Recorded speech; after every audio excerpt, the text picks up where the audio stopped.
नवरात्रि के 8वें दिन माता महागौरी की पूजा अर्चना की जाती है। महा का अर्थ है अत्यंत और गौरी का अर्थ है सफ़ेद। ये दुर्गा माँ का 8वां स्वरूप है। जैसा कि नाम से ही पता चल रहा है कि माँ का वर्ण गौर है। माँ के सभी वस्त्र और आभूषण सफ़ेद हैं। यही कारण है कि इन्हें श्वेतांबर धरा भी कहा जाता है। माँ दुर्गा का यह 8वां स्वरूप देवी के मूल भाव को दर्शाता है। देवी भागवत पुराण में बताया गया है कि देवी माँ के 9 स्वरूप और 10 महाविद्याएं हैं और सभी माता आदि शक्ति के अंश और स्वरूप हैं। लेकिन भगवान शिव के साथ उनके अर्धांगिनी के रूप में महागौरी सदैव विराजमान रहती हैं। दोस्तों, माँ महागौरी की कथा में आगे बढ़ने से पहले हमारे YouTube चैनल इटर्नल एक्सटेसी में एक बार फिर से आप सभी का बहुत बहुत स्वागत है। दोस्तों, इस नवरात्रि में हम प्रत्येक दिन माता के एक स्वरूप की कथा लेकर आपके सामने उपस्थित होंगे। माता के पिछले 7 स्वरूपों की कथा का लिंक डिस्क्रिप्शन बॉक्स में दिया गया है। अगर आपने अभी तक हमारा चैनल सब्सक्राइब नहीं किया है तो कृपया इसे सब्सक्राइब करें। अगर आपको हमारा आज का ये वीडियो पसंद आता है तो लाइक और शेयर ज़रूर करें। साथ ही आपकी प्रतिक्रिया कमेंट सेक्शन में ज़रूर दें। देवी भागवत पुराण के अनुसार माँ का वाहन एक सफ़ेद बैल है, अर्थात वृषभ है, जो भगवान शिव का भी वाहन है। अतः माँ को वृषारूढ़ा भी कहा गया है। माँ का दाहिना हाथ अभय मुद्रा में है और नीचे वाले हाथ में दुर्गा शक्ति का प्रतीक त्रिशूल है। महागौरी के ऊपर वाले हाथ में शिव का प्रतीक डमरू है। माँ का नीचे वाला हाथ अपने भक्तों को अभय देता हुआ वर मुद्रा में है। महागौरी की कहानी के कई संस्करण हैं, लेकिन सबसे लोकप्रिय इस तरह माना जाता है। माँ कालरात्रि के रूप में सभी राक्षसों को मारने के बाद उनके पति महादेव ने उन्हें काली उपनाम से चिढ़ाया। क्रोधित होकर माता पार्वती ने अपनी गोरी त्वचा को वापस पाने के लिए कई दिनों तक कठोर तपस्या करके भगवान ब्रह्मा से प्रार्थना की। प्रसन्न होकर भगवान ब्रह्मा ने उन्हें हिमालय में मानसरोवर नदी में स्नान करने की सलाह दी। भगवान ब्रह्मा की सलाह पर कार्य करते हुए माता नदी में स्नान करती हैं। जैसे ही वह स्नान करती हैं, उनकी काली त्वचा उनसे अलग हो जाती है और एक अत्यंत गौर वर्ण की महिला में परिवर्तित हो जाती है।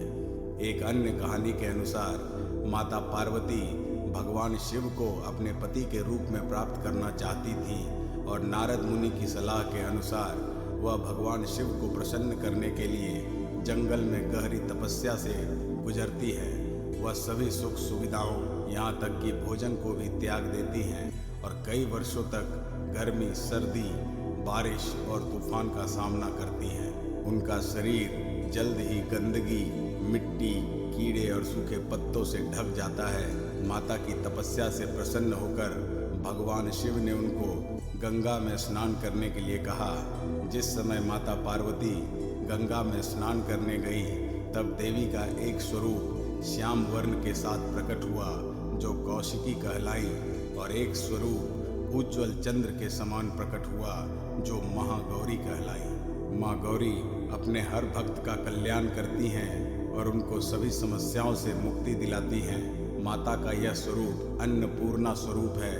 यह धन, वैभव और सुख शांति की अधिष्ठात्री देवी है।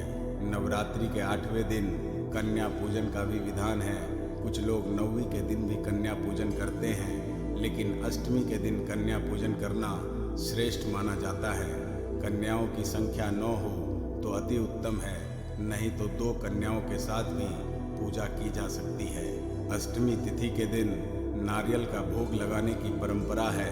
वहीं जो भक्त कन्या पूजन करते हैं वे हलवा, पूड़ी, सब्जी और काले चने का प्रसाद विशेष रूप से बनाते हैं। माँ की पूजा करते समय भक्तों को गुलाबी रंग के कपड़े पहनने चाहिए, क्योंकि गुलाबी रंग प्रेम का प्रतीक माना जाता है। जो जातक नवरात्रि के 8वें दिन माँ महागौरी की पूजा अर्चना करते हैं, उनकी जन्मपत्री का राहु दोष समाप्त हो जाता है। माता की उपासना का मंत्र है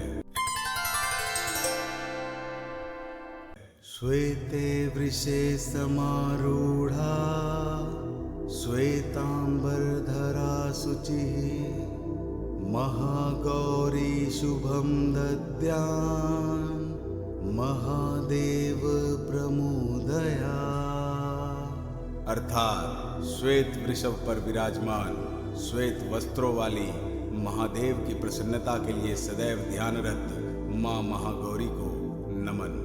दोस्तों, आज के लिए बस इतना ही। उम्मीद करते हैं कि आपको हमारा आज का ये वीडियो पसंद आया होगा। इस नवरात्रि हम प्रत्येक दिन माता के एक स्वरूप की कथा लेकर आपके सामने उपस्थित होंगे। तब तक के लिए हमें आज्ञा दीजिए। जल्द ही फिर मिलेंगे। आपका बहुत बहुत धन्यवाद और नवरात्रि की बहुत सारी शुभकामनाएं।